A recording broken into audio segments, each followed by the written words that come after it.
Chris Landry, welcome back to Tuscaloosa. I hope you're doing well, sir. I'm doing well. Hope you're doing equally as well. Yeah, no doubt. And we're spending a lot of time talking spring football, but I want to talk about this NFL draft. Help me understand what is going on in that war room, that draft room, as we're now, about 24 hours away from the NFL draft. Well, everybody's got their board set, but it's about trying to figure out who's going to be there when you pick. Obviously, the higher you're picking, the less variables in front of you, so you have a better feel for those that, are in the middle of the round or certainly in the latter part of the round. So you're going through scenarios. You're making a lot of trade calls to where you're trying to set up the possibilities of moving up or down, trying to see who may or may not be interested. And no trades, you can't make really trades because you don't. You can, but you're not going to ever do that until the team is on the clock because you don't know if your player is going to be there. But you do a lot of preliminary calls to see who might be interested and get some lay the groundwork, so to speak, for trade. So a lot of that's going on, and a lot of trying to figure out. That's what I'm getting a lot now. You think this guy's going to be there for us? You think that? And it's just all speculating and just trying to figure out, and then that's the best. The surprising thing I think that may surprise folks, I should say, is that, everybody's boards look different. And certainly the top handful of guys will be relatively the same. But there's a lot of separation or a lot of balance after you get the first couple of picks to where a lot of people's board will look a lot different. So a player that's ranked third on one team's board may be 18th or 19th on another.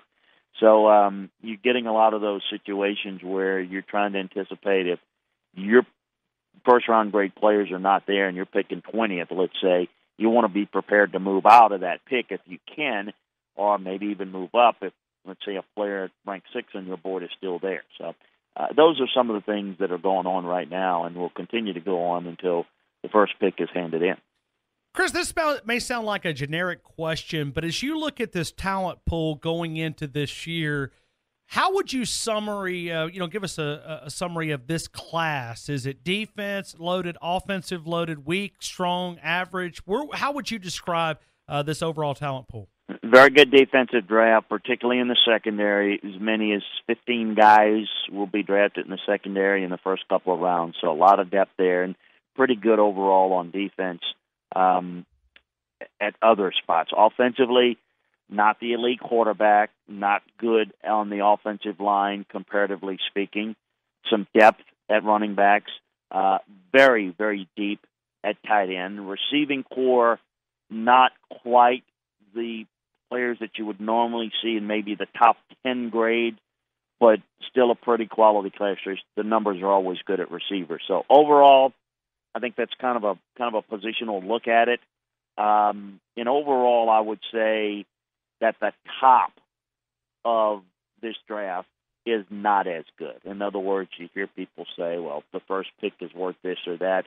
Well, not really. What really happens is every pick's a little different. If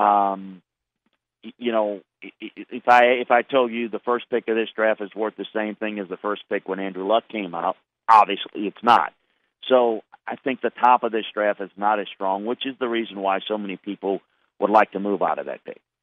When you look at some of these Alabama guys, Jonathan Allen, will he be the first off the board, or maybe it's O.J. Howard, Reuben Foster may have slid a little bit? I'd love to get your thoughts on maybe who will be that number one Alabama guy.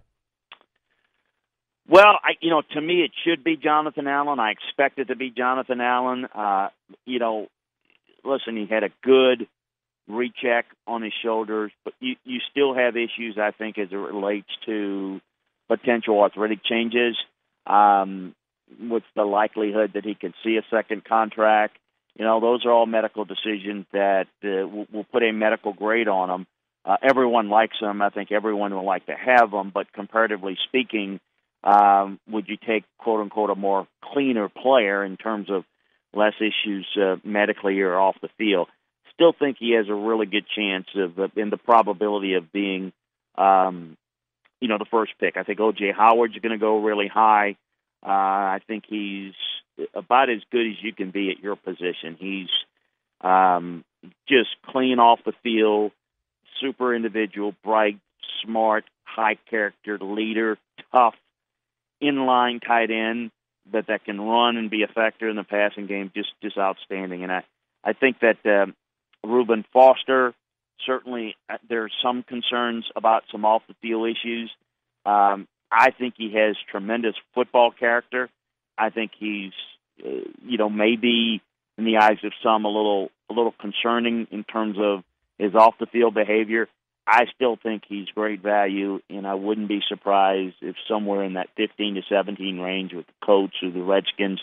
I think that, I think he's one of the top 10 players in this draft, and I just can't see him lasting to the second round. I certainly would jump on him. Marlon Humphrey, I think, and Cam Robinson. I think Cam will, in a year that's not real great at tackle, I think he can be an outstanding right tackle. Like him a lot. I worry about him in pass protection. Think he would struggle initially, at least at left tackle, and may never be the type of knee bender you need at left tackle. But I like him. Think he's going to be a great guard if he's not going to be a very good right tackle. Marlon Humphrey's really good. Tim Williams is very intriguing. I think will be the best pass rusher still on the board, certainly by the time he gets taken, because off the field, he reminds a lot of us like Randy Gregory did, and we know his problems off the field, the multiple, issues off the field, testing and whatnot. He's still a really good pass rusher, so where he goes is going to be interesting.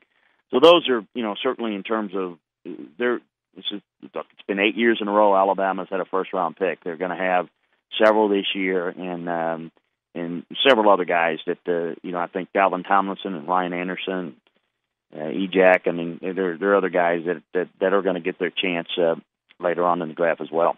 We're talking to Chris Landry. It is LandryFootball.com, an amazing website if you're talking about the NFL draft, college football, all of the above. And, Chris, let me move forward and ask you, when you call a head coach like Nick Saban as a scout, as a coach, a head coach, what kind of questions are being asked about players as these teams make their final decisions, which way they may go based on, a head coach sort of evaluation of a player?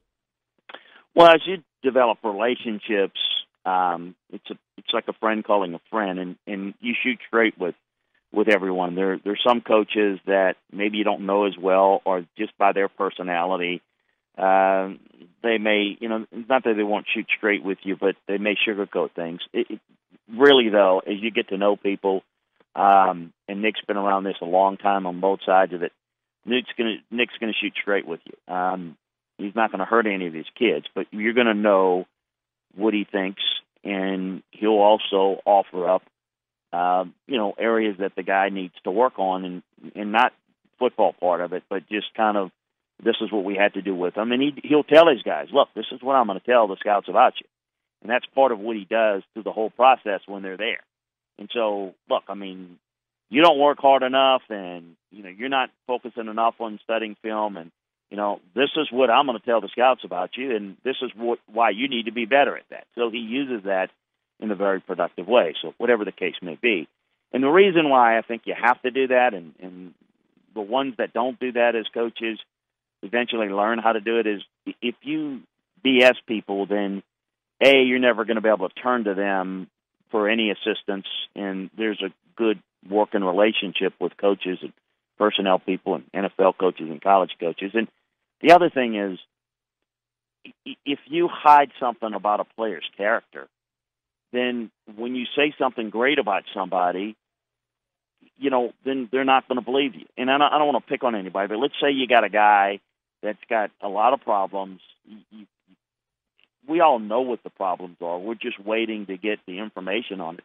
If you try to, quote-unquote, cover it up or try to say it's not that big of a deal, well, then when you turn around and start telling people how great O.J. Howard is, you tend to think, well, is that true, or is that just the typical speech? So I think being honest is the best way, and I think it takes time. Listen, Nick's not going to talk to everybody. He's going to talk to the people that he knows, and he knows a lot of people. But, to me, part of what you need to do is you develop over years, like any business, you develop friendships to where you can pick up the phone and shoot straight, and they can trust you, and you're going to do it. I've been asked by Nick and other people to talk to players about, and not just, seniors, but guys that are coming up about what you need to work on as a player. And this is what we see about you as a next level player. And, it's a way to be able to help the kids get better, because that's what we want. We want kids to achieve, these young men, rather, to achieve their full potential. And listen, they're human beings. Some of them are a little lazy. Some of them, they just, not real motivated. Some of them real motivated. Some are a little too over anxious. And, it's no different than any other business. Some get a little complacent, all those things, that anything you can do, and Nick is probably the best in the business at creating an edge for his players and using pro people as a carrot stick to try to get the most out of his players. And in the end, it's going to help his players achieve their optimal level at the pro game. And Chris, as we dive into Nick Saban's philosophy, the way that he builds this organization, can you see a lot of NFL in what Nick Saban does here in Tuscaloosa? Yeah, when he went to Michigan State, we helped him a little bit on kind of taking some of the Cleveland Browns stuff, that how they evaluate players, and as he went to LSU, he kind of evolved and modified it a little bit, and he's absolutely done it at Alabama. And basically, it's much more detailed. It's not like people think when they say, "Well, I like this guy, we ought to sign him." No, you can't sit there and say, "Well, this guy's got good hands." Well, what does that really mean? Now, you've got to put it in characterization. There's a grading criteria. You've got to give a potential grade. Let's say, you talk about a guy's hands. We have a grade code. So does he have 6'9" hands, 7'0" hands, 6'5" hands? Well, all those things mean different things. And you not only have to put a numerical grade by each of the critical factors, which can be up to 20 critical factors for each position, but you got to put verbiage that supports it. So if you talk about a guy's hands and, boy, he naturally plucks the ball out of his frame, you barely hear the ball hit his hands, he tucks it away really quickly, and but you describe him as 6'0", well, you just verbally you described it in words as a 7'0", and you just put the number as 6'0". Well, why did you? So it's a good way to catch yourself to say, wait a minute, I'm either wrong in my verbiage or I'm wrong in my numerical grade. And so he does that, and that helps him to, A, determine who the best players are that they need to recruit. And then recruiting is a little different than the draft, because as they go through and study a football character and personal character, they study grades in terms of eligibility. Once they clear through all of that, they need to gauge an interest of a player. There may be pretty much any player says they're interested in Alabama, but are they really interested? Are they one of the 5 visits they want to take, or how really interested? So oftentimes, if you've got players with similar grades in recruiting, you're going to go with the guy that you feel has a more of an interest, because you don't want to spend a lot of time and resources in recruiting players A, B, and C. If D, E, and F are really the ones that will likely come, they're virtually as good, and A, B, C may be just guys that you're going to finish second on, and you've spent all that time on those guys, and then you miss on A, B, C, and you miss on D, E, and F because you didn't recruit them as hard. So they've got a little bit of a different dynamic on how they do it, but it all starts and rooted in the evaluation part. And Nick has a philosophy. He recruits the athlete that defensively he recruits more to a system. More his safeties have to look a certain way and be built a certain way. His defensive tackles a certain way, a defensive end, his linebackers, and he's evolved with that.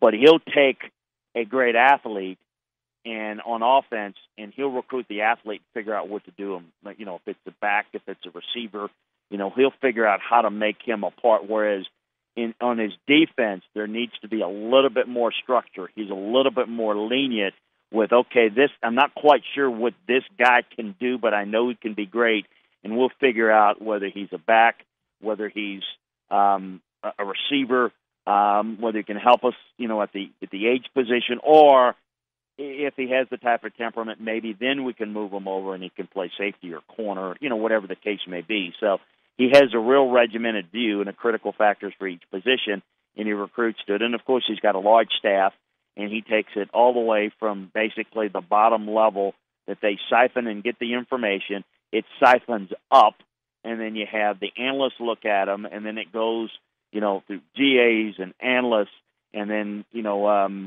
it basically goes to the position coach, then the coordinators, and Nick. Nick will actually, any play that they offer, he has to look at. He has to look at least 4 game films. He demands it of himself that he looks at least 4 game films on every player that he offers.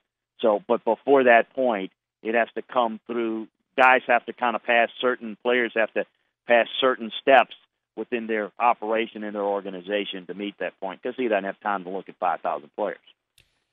Chris, I don't know did you have a chance to watch Alabama's spring game this past Saturday? I know you're head over. I did while I was on the phone and working, and I saw it. Honestly, what I do is once I get the draft to bed, I have much good tape, not only spring games but spring practice tapes to start to break down. And when I break those down, and I take copious notes, and actually we're going to have features, on LandryFootball.com, for example, like Alabama, we'll take each position and we'll take each player on the team and give an evaluation. So that's an arduous process. But to answer your question, I saw it interrupted by did have a couple of conference call draft meetings, but it was on in front of me, but having to look down and up from time to time. I'm just curious what you thought of the hotshot quarterback here, Tua Tagovailoa. Yes, I thought he played very well. I thought he showed a great deal of poise. The touch was good. Dropping it down the gun barrel was really good. Tell you what jumped out at me, too, is they are deep. They are deep, too deep at every receiver position. They've got 6 receivers that are really good, including Dewey, the true freshman. So they're in a position to certainly grow this passing game as they want to, as Brian wants to kind of fit it in. Tua is really good. I've seen a lot of film on him in high school, and he does have a lot of ability to make plays on the move, and he's got a lot of confidence and a lot of poise. And again, it's spring practice, and it's take it for what it is. But I think Jalen is certainly developed. I think people forget at times. We just in this fantasy football dynamic world we live in, we think these kids are robots. Jalen Hurts, it's a true freshman, and last year, and he's just a babe. He's just, as I like to say, they're like a ball in high weeds. They're lost. I mean, they're trying to figure things out on the go, and the game starts to slow down a little bit, and you start to react because of things that not because of things that you think. Think about the first time you ever did a broadcast or something, and think about how much better you are now, and how much more comfortable. Or if you're a salesperson out there driving around, it's the same thing. And I think sometimes we say, "Whoa, this guy, watch him this game. He was this." I don't care. Guys are going to make mistakes. It's how much they get better. So I think they're in pretty good shape, even though they're young. Again, with a true freshman into and then obviously Jalen, who's still young. They're still pretty good. They're still pretty talented. And obviously, they don't need those guys to win the majority of their games for them. What they need is to be able to progress, get better, protect the football, make good decisions, and progress enough that when they get into national playoff caliber games, they might need a better performance. Like, last year, didn't play as well as they were capable against Washington, but it was good enough to advance. But it wasn't quite good enough to be able to get enough balance in the championship game, not to revisit that. But that's kind of how I see it. I was real impressed with what I saw in spring. And I think that they're probably pretty pleased with some. Remember that they played very vanilla defenses, so they're going to have. They weren't playing coverages. They weren't adjusting to anything. They were playing what they wanted to see as coaches. So in essence, they weren't game planning. They were what we call, like we do in an all-star game, where we try to put a guy in a position. We want to see your technique, so we want you to line up a certain way and do it a certain way that is going to be a little different than when you do it in a game, because in the game we're going to game plan to cover up maybe some things that we're not as comfortable with you doing. But right now, you need to see that to see the level of confidence you're going to have in putting the guys in certain spots. So it was definitely, I